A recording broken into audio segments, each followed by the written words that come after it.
ਅੰਮਾ ਜਾਣੇ ਤੇ ਸਲਵਾਰ ਜਾਣੇ ਇਹਨਾਂ ਦੇ ਰਾਤੀ ਮੰਜੀ ਵਾਸ਼ਰੂਮ ਦੇ ਕੋਲ ਬਤਾ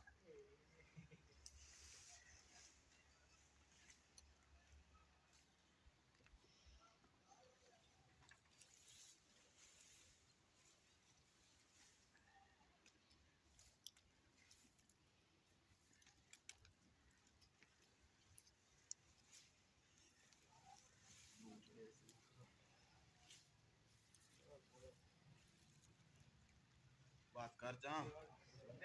मैं ना 5-10 सेकंड की बनाई कर दिया ना बनाई फिर मैं टोटल हो ही जाता